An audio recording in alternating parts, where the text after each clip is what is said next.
Hey guys, welcome back to the channel. Obviously it's a new year, and with the new year usually comes the opportunity for everyone to either, start afresh, start with a clean slate, or it comes with the opportunity to try new things or maybe even set some goals for yourself that's really going to, set the tone for the rest of the year.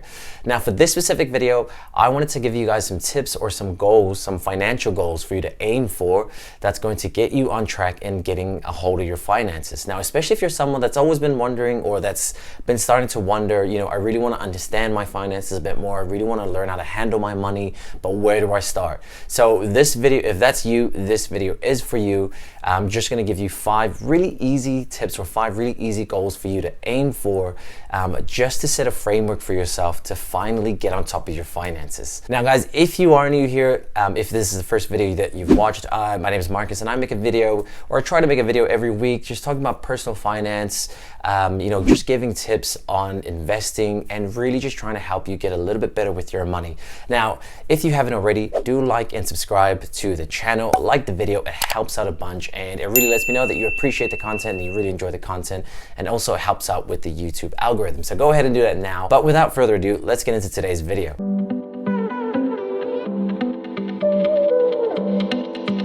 So guys, the first goal that you can actually set for yourself is to pay down debts. Now, this isn't the sexiest thing, it's not the most exciting thing, and when people hear pay down debts, they go, hey, they roll their eyes and here we go, right? Boring, but boring. The truth is, paying down debts is really important. It's really, what I think is really a necessary step for someone who's looking to, get on top of their finances, right? So paying down any high interest debts that you have specifically. So if you have something like a credit card, if you have something like a personal loan or a car payment that's really, taking out a bunch of your pay or your salary every week or every 2 weeks that comes out, you really want to make it a goal to pay those debts now. Now, here's another way to look at it. Now, think about the debt that you're paying and just think of it from an opportunity cost point of view. And with opportunity costs, think about what else your money could be going to other than paying down this debt or other than paying down a credit card, right? Let's just say, for example, you have a credit card whereby, or a car payment that's costing you, say, $200 a week, and you're paying $200 every single week to that debt. Now, at the end of the year, after one full year, that's, $200 a week, that's over $10,000 that's gone to just paying down this debt. And more often than not, especially if it's credit card debt, it's debt that you don't necessarily need, that you didn't really need to take out in the first place, right? So if you really think about it, that $10,000 at the end of the year, that's something that, that can go towards, something that you really enjoy, that can go towards something like a vacation. That's a pretty nice vacation with $10,000. I could really get used to this rich guy stuff. That can go towards paying off a car in cash so that you don't have to have a car payment, but you get the car either way. So think about paying debt as, instead of just, paying down this annoying bill, think about it as just putting money back into your pocket, right? Because essentially all you're doing is let's just say your credit card debt, has got a 15 or 20% interest. You're essentially making 20% interest returned on your money just by paying that down, right? So think about it. So approach debt from a different, mindset, approach debt from a different perspective, and that might make it easier for you to pay your debt down. And also it might help you understand why it's so important that people preach to pay down your debts first, right? So I do actually have a video explaining how to pay down debt. You can either use the snowball method, whereby you can start from the debt with the smallest nominal amount or the smallest dollar amount, and that way you sort of build up momentum. You pay down a little one here, the little one there, you really focus, and as you move along to the bigger and bigger ones, you build up momentum and it really helps you keep going right now. Or you can either use the avalanche method, whereby you systematically attack the debts that you have that have the highest interest rates. Now this one is more of it makes more sense mathematically, but it is a bit more difficult because sometimes the ones with the highest interest rates are the largest ones, and it might feel like you're barely making a dent, seeing all the little ones still there. But either way, check out the video that I made for that. I'll link it up top. But a really, really good idea and a really good place to start, and a goal to set for yourself this year is, pick a debt, right? Let's just say you have a credit card, you have a car payment, and you say you have your student loan, right?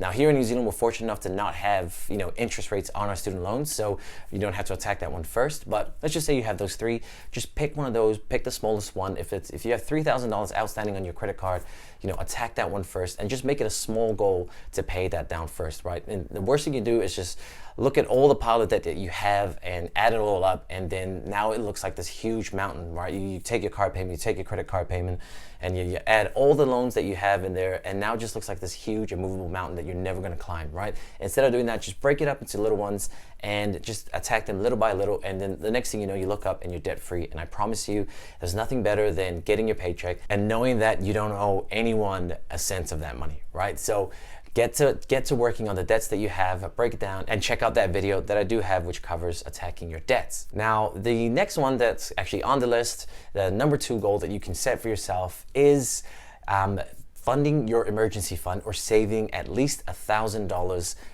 and put it aside in a separate bank account that's going to be labeled your emergency fund. Now, this one here, if anything, I feel like, over the last 2 years, since this pandemic has started, it really should, it should really explain itself as to why, this comes so highly recommended, right? I mean, no one in their right mind would have thought that the world would essentially shut down for almost 3 years because of a pandemic, or because of this virus that's spreading at the moment, right? And that should go to show you that life can really throw a curveball at you, and the worst thing that could happen is, if it does, a curveball does come your way and you're not prepared for it. So, start thinking about funding your emergency fund. Put aside, at least $1,000, so that if an emergency does come your way, and for whatever reason you have no other, ways to pay it off, whether it's a dentist appointment, a doctor's appointment, just, a little car accident that you got into that you need to pay off, whatever it is, at least you have a little buffer and a little cushion there, so that you don't have to resort to things like taking out a credit card or taking out a personal loan at unfavorable terms, right? So another goal that you can set yourself, again, guys, is just make sure you have at least $1,000 set aside, and don't touch that money unless you absolutely have to. All right, so make sure your emergency fund is funded, and that's the second goal that you can set yourself for this year. Now, once your emergency fund is all set and ready to go, the next one is not really a goal that you can just reach and you'll be happy with. It's more of an ongoing one, and that's really just trying to set aside some time to educate yourself, or to teach yourself a little bit more about the personal finance world and the world of investing, right? Just really take some time out to learn the basic jargon and learn the basic things about how to handle your money and how you should feel when it comes to investing, and really educating yourself. The best investment you can really make is making it in yourself. Without Warren Buffett being a learning machine, continuous learning machine, the record would have been absolutely impossible. The same is true at lower walks of life. I constantly see people rise in life who were not the smartest, sometimes not even the most diligent, but they are learning machines. They go to bed every night a little wiser than they were when they got up. And boy, does that habit help, particularly when you have a long run ahead of you. Now, I know when it comes to investing in the world of stocks and indexes and all these crazy things, I know that it can be quite intimidating, and that's actually what keeps people from getting into it.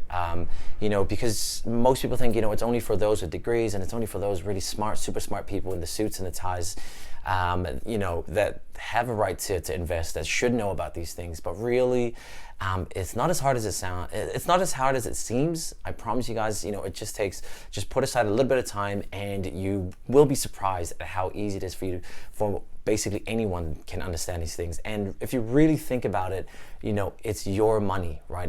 You're the one that's working for the money. You're the one that's going to work every single day, to get that money. So why should you leave it to someone else, or why should you depend on someone else to know how to handle it for you, or to tell you how you should spend it, or to tell you how you should invest it, right? So if you're going to work for it, then why not put that little bit of extra work to understand how best to get the most out of your money, right? So that's the next one. Really just take, if you're actually, to think about it, if you're watching this video right now and if you made it this far, you're already on the right step, right? If you somehow stumbled across my channel, then you're already on the right step in learning. There's so many great tools out there now that you can use to learn. You don't have to go to some school, go to university to learn this stuff. You can learn it through YouTube, you can learn it through podcasts, audiobooks. Take advantage of all the free information that is out there, and I promise you will be surprised at how easy it is for you to just come to grips and wrap your head around all of this stuff, right? So make it a goal to learn a bit more about how to handle money and how to invest, and just how to handle your money, to better approach your money, even from an emotional standpoint, okay? So that's the third thing that you can do that you're going to see a lot of return from, especially in the early goings, right? That first couple of months, that first year or two of just learning and soaking all this stuff up. You're gonna get the most, bang for your buck, because there's so much to learn. But also you will come to a realization that you have so much opportunity out there to use your money better, to make more, to put your money to use and to put your money to work for you, right? So don't be so closed-minded.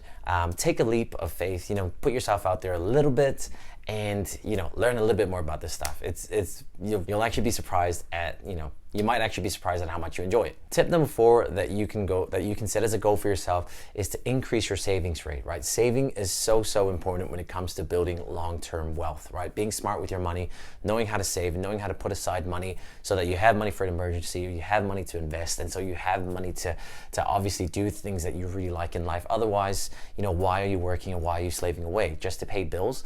So look, when it comes, and what I mean by setting this as a goal, to make this more for you to be able to actually quantify it, you can look at how much you saved last year and see if you were happy with that savings rate. Could you have done a little bit more to save a bit more? Or you can look at how much you put aside last year and see if you can actually increase that this year, right? Because obviously with inflation and everything, you can see that a lot of people are getting a bit more pay rises and everything. And so with pay rises comes a bit more money for you, a bit more disposable income, and so see if you can actually put aside some of that towards your towards saving. Now, I've already made a video on how to save money, some of the quickest ways that you can use, and there's some really easy and quick methods that you can use to save money and to make it really seamless, right? I'll link that up here up top. Click on that one after you've watched this video. It's going to take you over just really quickly how you can actually start saving money. But that's the 4th one for you guys. Again, these are really easy and really simple things that anyone can do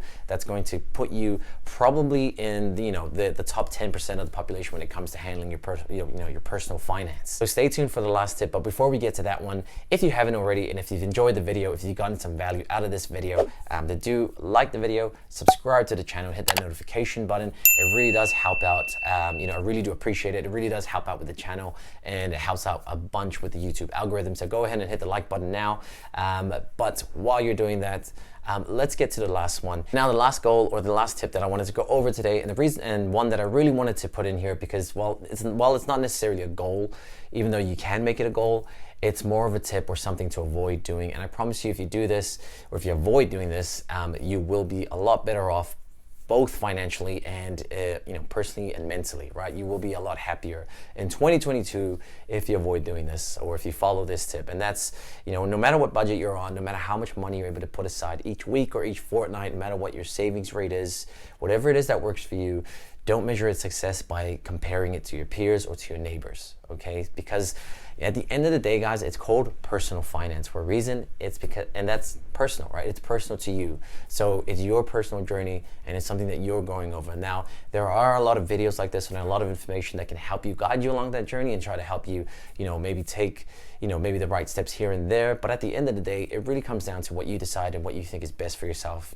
both mentally and financially. But when it comes to, accepting your situation and being happier in general, it never actually, you're never better off worrying about what your neighbor's driving, or what your neighbor's wearing, or how much money you think they're making, or whether you're saving enough or whether you're not saving enough. It's like the old saying goes, comparison is the thief of joy. Because as soon as you start comparing yourself to other people, to your neighbors, to your friends, you've already started mentally, whether you know it or not, you're already telling yourself your current position, your current situation, you're inadequate, you're not as good as them. And therefore, you spend more time worrying about that, and it's kind of taking away the joy from the things that you really should be focused on, right? So, take a step back. Don't worry about what others are doing. Just really focus on getting yourself to the place that you want to be, saving the money, the amount of money that you want to save, and really just getting your personal journey on the right track, or where you want it to be. You will be a lot better off. You will be a lot happier if you don't spend any time worrying or concerning yourself or comparing yourself to others. Trust me, that goes with personal finance, that goes with everything, almost everything in life. That, you know, just, you know, learn to accept and love yourself, and I promise you, you will be better off. But guys, that is the video for today. You know, let me know down below, what are your thoughts? You know, what are some goals that you're setting yourself? You know, are these some of the things that are you going to try out some of these? Whatever it is, let's talk down below. But remember to like the video. Thanks for sticking around this long. Again, if you did enjoy this video, I do have a bunch of these on the channel. Click on the ones that are popping up on the screen now. They will take you there and hopefully help you get started on your financial journey. But until then, I'll see you guys in the next one.